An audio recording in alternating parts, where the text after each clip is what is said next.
Hi everybody, this is Crypto Rich, working with you to get rich with crypto, filling our pockets with crypto profits.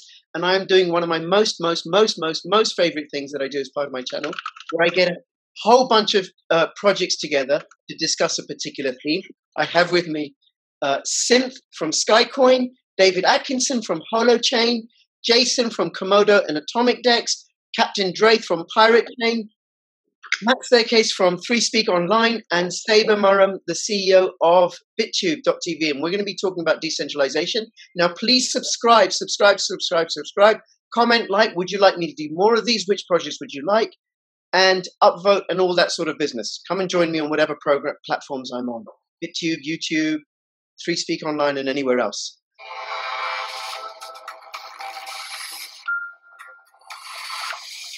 Want to get more Bitcoin? Well, one way to get more Bitcoin is by mining, and you can mine with elevategroup.io. They're in Irkutsk, so they have really cheap electricity. You can buy the miners online, and these are the miners that are currently available at the time of recording. You can track their progress, see what they're doing.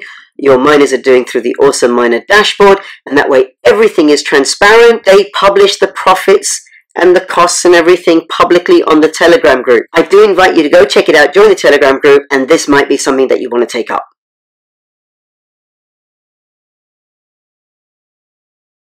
Jason, I'm going to start with you. Could you please say a little bit about what you do and the two projects that you're representing and what they do? Sure. My name is Jason Brown. I'm head of business development with Komodo Platform. I'm here today representing Komodo and our flagship product, Atomicdex, which is the world's first mobile cross-chain atomic swap exchange.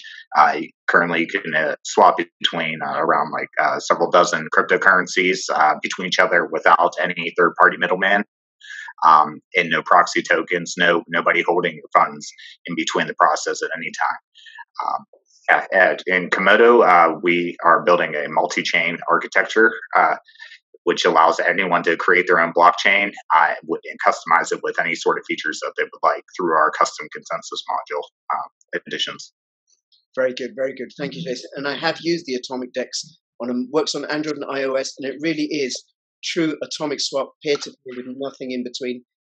Cross-chain atomic swaps as well. Very good. All right. And then yes. Captain Draeth. Captain Draeth, Piratechain.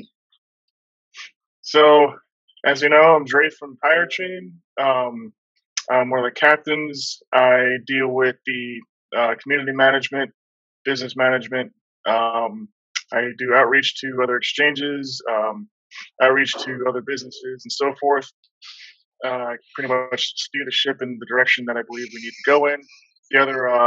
The other captain of the ship would be Mr. Lynch, but he deals with the development side of the actual chain and other products. I'm also the head of another project that is not a coin, but will be announced on the 12th of February, so be on the lookout for that. Yes. Thank you very much. And we'll be talking about how Piratechain promotes decentralization and the other projects in a moment. Okay, yep. Matt from 3Speak Online. Matt, do you want to say a little bit about yourself, please? Oh, can't hear you, Matt. Hello. Hello, Matt. All right. I'm on 3Speak.online. I'm one of the co-founders, and we're a video platform that posts to the Steam blockchain. And we reward our content creators, make sure that they can't be demonetized. And also, we're currently setting up this system whereby content creators can put their communities on the blockchain. Steam is about to release communities. It's in beta testing at the moment. And then with the SMT systems that are coming up on Steam, we'll be able to tokenize those communities. So hopefully we'll stop all of these people who have lost a lot of their communities on the traditional media platforms having to go through that experience again. Yes, thank you. And then, actually, one thing I want to say for Draeth and Jason, thank you guys for getting up so early, because you're on the East Coast of the United States. Really, really appreciate you getting up early for this. Right? And then no problem. David, who's at a decent time, as I am, in Southern England, from Holochain. Do you want to say a little bit about yourself, David, please? Yeah, sure. Great to meet all you guys, and hi everyone. So Holochain's an open source framework for developing microservices that run peer-to-peer applications entirely on end user devices without any central servers. And what we've released that's more known to the crypto world, I guess, is Holo, which is a distributed cloud hosting environment, which is powered by Holofuel, which is a microtransaction currency asset-backed variable supply. So yeah, good to meet everyone. Yes, and what do you do at Holochain?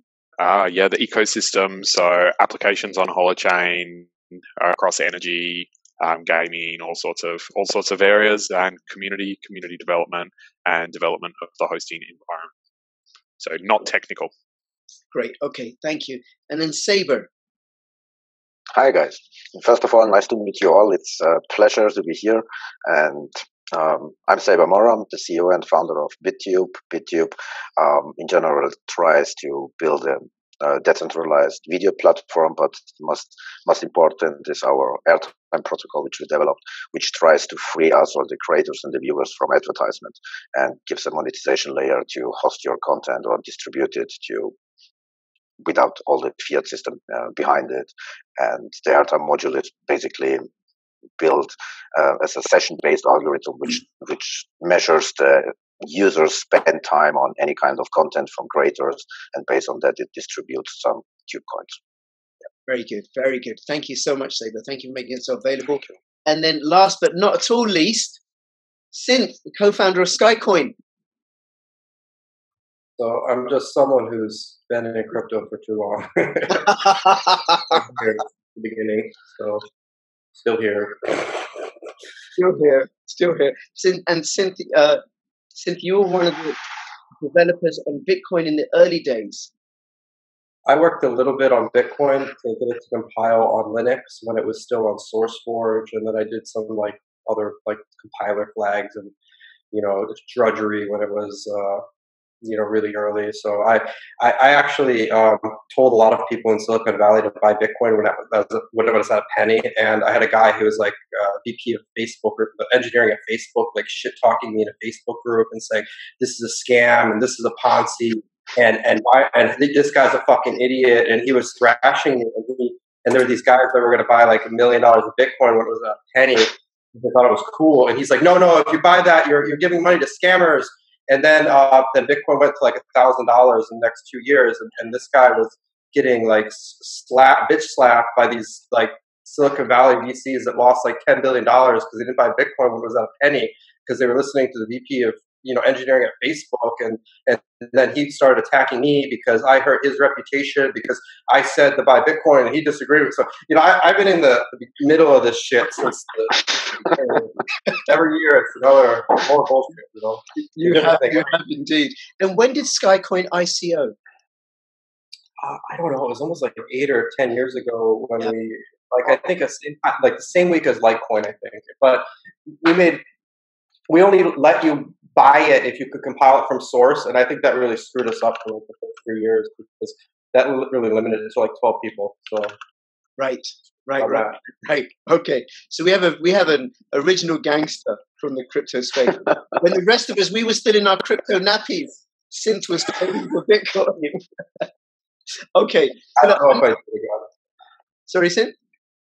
I don't know if I would have done it if I would have known all the shit that just crazy. Okay, well, look, I'm going to ask you, Synth, to say a little bit about Skycoin and then how Skycoin is promoting decentralization. And then I'm going to come eventually to all of you. Yeah, so I don't want to go on forever, and just keep it really brief. But basically, we built our own programming language, our own blockchain platform, our own consensus, and then we started working on community projects, local communities building their own ISPs and mesh networks, and trying to get people up. So I think Holochain focuses more on the application side, microservices, and we focused a lot more on hardware infrastructure. So how do I get a community to be able to install their own telecom infrastructure, own the infrastructure, and get paid for owning it? So one of our flagship products is Skywire, and we've also, when we started with our programming language, we started to try things like DEX and video games, and we've really dabbled in that. And we also released our own hardware wallet recently, which is, I think, the cheapest hardware wallet on the market. So we've got the cost for the hardware wallet down to $30, and now we're adding Bitcoin support and Ethereum support and starting to add tokens. And my goal for that was really just to get the hardware wallets down to maybe $10, because we went through the cycle where I went to the Malta like 2 years ago, McAfee and his bodyguard, he has like 20 bodyguards, and they were sitting around in a circle, like telling each other how many times they got hacked. Like, yeah, I made $2 million on Ethereum, but then I got hacked and I lost it all. And then I made $400,000 more on Ethereum, and then I got hacked. So, I really wanted this cycle of these people getting all their, making $2 million and then getting their shit looted because they clicked on the wrong link and their MyEther wallet was hijacked. So I even 10 years into Bitcoin, we're still seeing that happening. So we spent a lot of time just on security and just really like pipes, plumbing, infrastructure, things like that. So. Yes, you are building physical infrastructure. There's the Sky Wallet. There's also the Sky Miner, which is a very energy efficient mining rig, although it doesn't actually mine. It uses a completely different consensus. So it doesn't use anything like the sort of electricity that a regular mining rig would use. And you've got the Skywire antennae to send out, essentially being able to create a decentralized Wi-Fi system that people can use. Yeah. So I think right now when the telecoms, when you install a cell phone tower, you install this or that, they're running into several problems. So they have to install billion cell phone towers. So they're going to install a cell phone tower every 2 houses, or they're putting them on the poles now with this 4G. And people are, they're freaking out, and, they have all the zoning issues. And to really get this 1 gigabit per second connection to every cell phone or mobile device or these robots and all this junk that they're going to be, the IoT revolution that they're hooking up. And you're going to have like 40 cameras, and they're all going to have to use this bandwidth. So I don't think when you're basically installing a cell phone tower in every room, on every telephone pole, and it's crazy. And it just makes sense for the end user to end up owning the infrastructure, like we see with Wi-Fi. Like I hook up my cable modem, I plug in the Wi-Fi, I put a Wi-Fi router in each of my rooms and things like that. So I think eventually we're gonna see the convergence of Wi-Fi and the 4G network, so like 5G or 6G. And there's not going to eventually be a difference between the cellular network and the Wi-Fi local network. And so we're building basically networking protocols to enable that. And I think it's still 2 to 4 years away. So we're or at least 10 years away from that. But we've started prototyping the protocols. We started building the hardware, and we started focusing on things like business VLAN with multi-homing and things like that these corporations need. And we started focusing on like community Wi-Fi projects. So like going into a third world country or some farm in the UK and letting the farmers build their own network, because the greedy telecom doesn't want to run a cable out to their house because they're not going to make a lot of money on it. So, but the people want to watch a YouTube video and they have 30 kilobytes per second, and it's 2020. So we're dealing with a lot of just community projects. Like I think a good example is Goofy, which is in Greece. They have all these little islands, so the people started, and they can't run cables to these islands because only like 2 or 3 people might live on the island, or 200 people. So the community started building their own mesh network because they had to. They didn't have a choice. If they want internet, that's what they had to do. So we're trying to build a layer so that for the networking protocol, and also a layer so that people can monetize owning telecom hardware. So this is a really long project, and we've been doing this for 10 years. And I think it's going to be another like 10 years also before, like I want to get this protocol on ships and aircraft and vehicles, and eventually satellites and things that are moving, and not just, fixed infrastructure, which is sort of boring, but it's, taken a long time to get to that point. Yes. But, yeah. Thank you so much. Now, Draeth, Piratechain. Tell us a bit about Piratechain, and how is Piratechain promoting decentralization? So Piratechain is one of the most, if not the most, anonymous cryptocurrency in the market. We use ZK snarks to shield all of our transactions. So after the block reward is released to a transparent address, this is for accountability. Afterwards, it is always sent to a shielded address. So there's no metadata leakage, nothing. Essentially, we promote decentralization by having no founder's reward, no instant mining in the beginning, a fair launch, no ICO, nothing. So everything that's mined is mined by whomever, and there's no dev fee, nothing. So, and everything that we do is with privacy and our community in mind.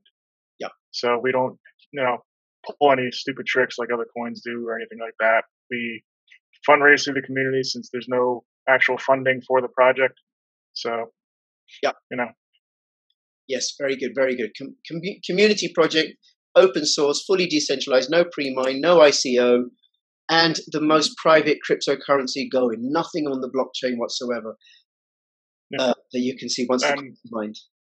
Yeah, and one last thing is that all of the people that are in our upper echelon of helpers and supporters, they're all there because they actually just did work. There's nobody that's just instantly promoted to captain or first mate just because, oh, we know this guy.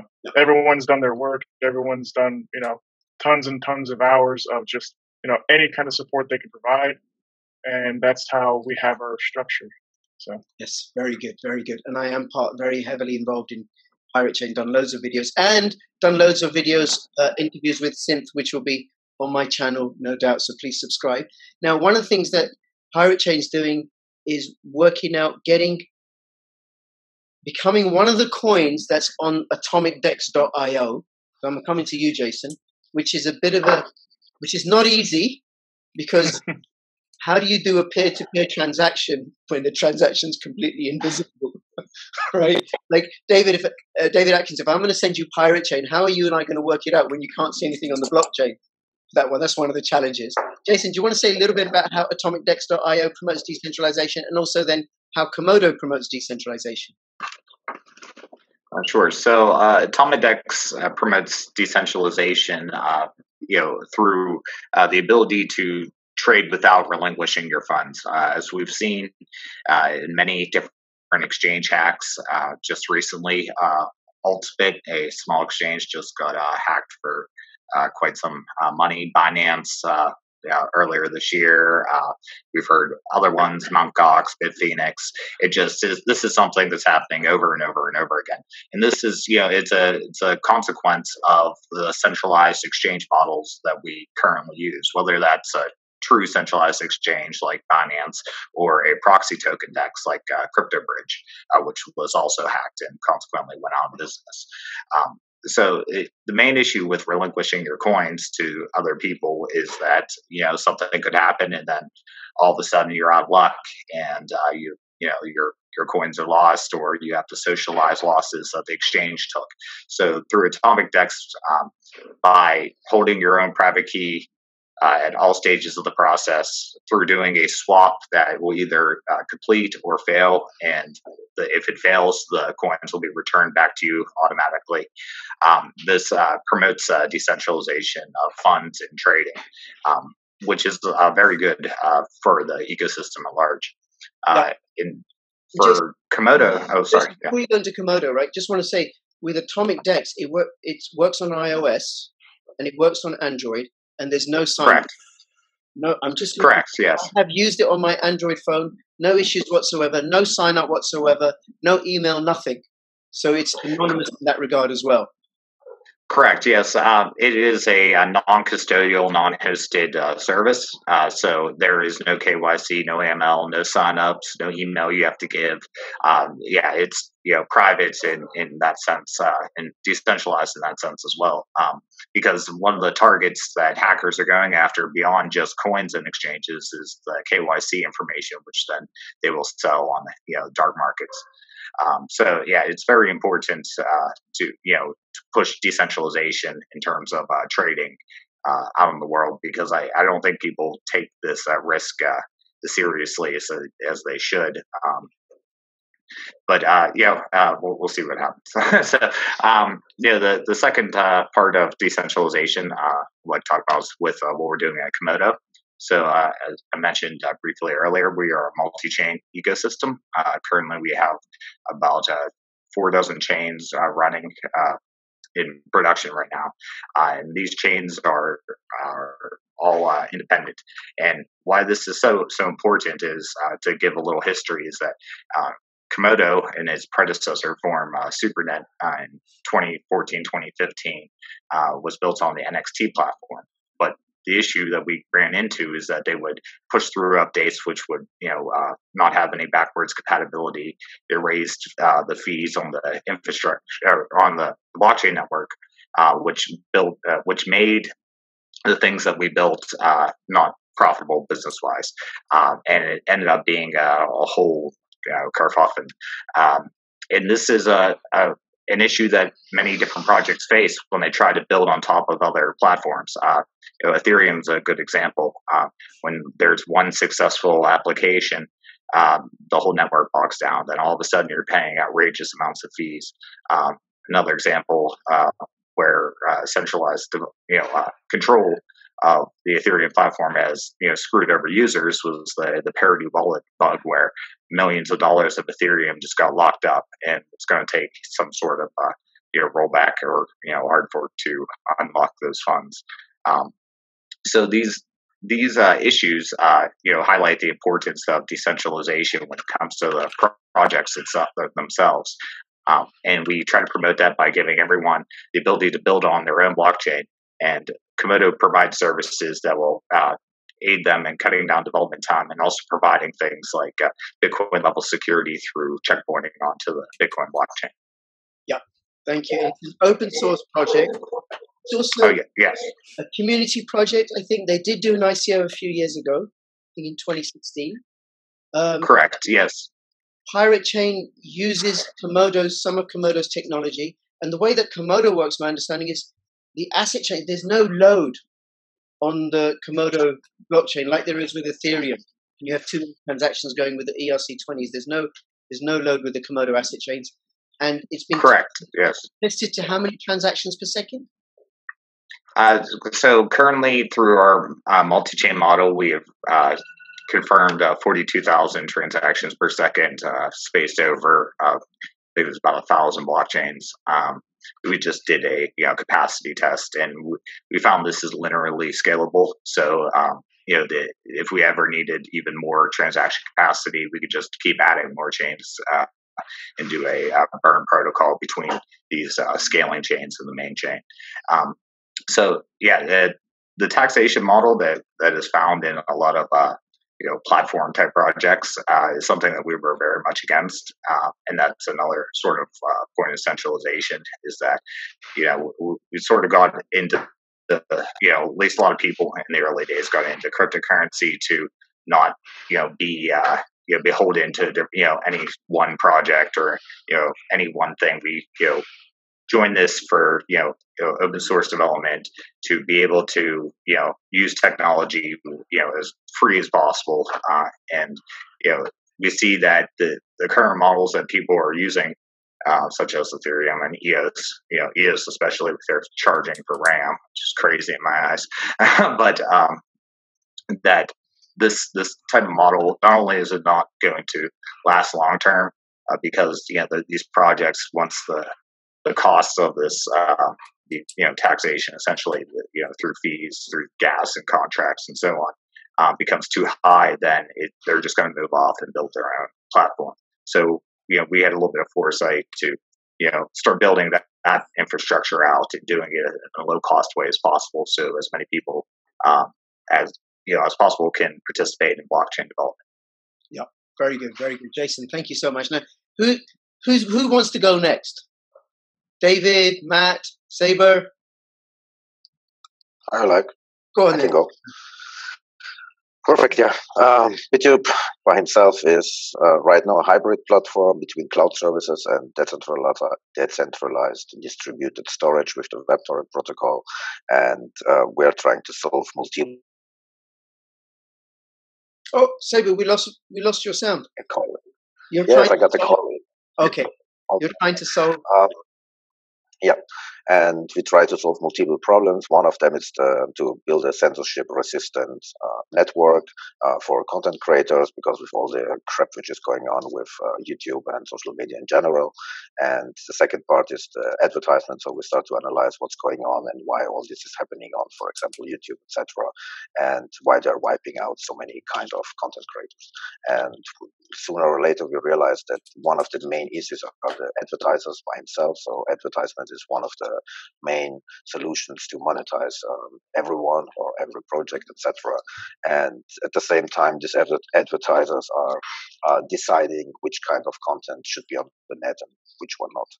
And this was a major point for us to build a monetization system, in that case with the Tube coin, and find a distribution system which is not poorly based on for example, proof of work mining. So in that case, we split the block rewards, and we build an algorithm which is called airtime, which tracks the sessions have been consumed by different users and viewers, and then we distribute based on the session time the earned tube coin to that creators and viewers at the same time. Yes, that's one of the parts why also CryptoRich is here on board, I suppose. And it works already now since 1 year. We have not so many issues with that part. So that part is mainly solved for the monetization system itself. And sure, all depends on the value of the coin himself. And on the other hand, we are trying to build multiple services which generates value just for the coin, where people can spend them or exchange them, etc. And that's one part. And then the part which we are working right now heavily is the decentralization of the storage by himself, and there are different combination of algorithms in place, or we are working on them. Mainly right now is proof of work. We are adding right now proof of stake for more transaction performance. And one interesting point is also proof of capacity. So what we are trying to do is to give the users or the creators the possibility to host their own data by themselves, because we are not crazy enough like Craig Wright, let's say, to store everything on chain. So our idea is to store just the metadata on chain so people can rebuild it, and because of the torrent seeding layer, the content is hopefully available until somebody is seeding it. Yeah, Saber, thank you so much. Bittube by himself didn't an ICO, so we are free of that. We had no pre-mine. It's all self-invested, and it's a fun project, basically. And let's see where it goes. Yes. There's an open end. Yes, Saber, thank you so much. And it's been going for about 2 years. And I think everybody here knows what's happened with my channel, which was that over Christmas, I got a strike. One couldn't upload for a week. New Year, I got another strike, couldn't upload for 2 weeks. 80 plus of my videos deleted. I wasn't the only cryptocurrency YouTuber to be hit like this. It's happening to many, many YouTubers, and I think it's going to happen to even more as it comes, which is why I've shifted most of my content over onto Bittube, and I invite you to come and subscribe to me there, because there are going to be more videos featuring these projects on Bittube. And the other one that I'm in the process of moving over to as well, and just to acknowledge Saber and also Matt for being here, because you two, in a way, are competitors, because you are decentralized vlogging platforms. You've got differences and everything, but in many ways, the other, Piratechain is not competing with Holochain. So one of the things I just acknowledged is the spirit of decentralization that both of you are here to discuss this. And now I would invite people to go into both platforms, 3Speak Online and Bittube, and try out some of the other ones as well. So Matt, do you want to say a little bit about 3Speak Online and how that promotes decentralization? Yeah. The first thing, hello everyone. It's very, very much a pleasure to be here. And Saber, I think you and I need to have a call after this, because I think there's a lot of potential for us to share. The whole decentralized, the idea behind kind of white labeling and franchising these models out. I'm listening to the information about your airtime rewards distribution. Well, maybe there's a way that we can farm that out to other projects as well, so that maybe they're not getting airtime on Bittube, but they might be getting airtime on some other platform that then we can distribute the models to. So that would be something I'd be very much interested in talking to you about. And also, we can do that. Yeah. Sorry. And we can do that. 2 conversations, one between you guys, and then another one where I record you guys, okay? And this is for all of you. Many, many combinations of projects. Holochain meets Skycoin meets Atomicdex meets Piratechain. It's you like the boxing promoter of crypto. I like to put projects together. Yeah, so I mean, there's obviously other things we can talk about. So let's do that, because that'd be a really cool chat. Lovely. 3Speak is a similar model to Bittube in that it's I wouldn't call it decentralized. It's a hybrid model, which I think is what you mentioned as well, Saber. Video content is very, very difficult to do on a fully decentralized model. Our reward system is decentralized in that it uses the Steam blockchain. That's our base token. But as time goes on, we're going to be accepting other tokens. And this is what very much interests me about speaking about Komodo and the atomic swaps that you've got. Also, the privacy side from Draeth, I think, is very, very interesting. So there's a whole range of things that we want to integrate. I think the same will be for Saber as well. But initially, it will be a Steam-based token. They're releasing SMTs in the near future. They've got a testnet up for that at the moment, so that's all going forwards finally. And that's really exciting because basically, if you hold that token, you'll be getting revenue cuts from the rest of the transactions on the platform. It'll also obviously give you state-based governance. So we have this hybrid model whereby the transcoding, the technical side is done centralized. The storage is currently centralized as well, but we are decentralizing. We're working on a decentralized model to go forward. I think this is essential for all video streaming content platforms. But the rewards mechanism is decentralized on the Steam blockchain. Yeah. The interesting thing about this Web 3.0 kind of thing that I think is really exciting is the idea that people on Facebook and YouTube have been deplatformed, and a lot of them lost like 1 million subscriber communities overnight. 10 years of work gone. And I think you, like you just said, Rich, you just experienced something similar, and you're kind of on eggshells as to whether or not you're going to get demonetized and removed tomorrow.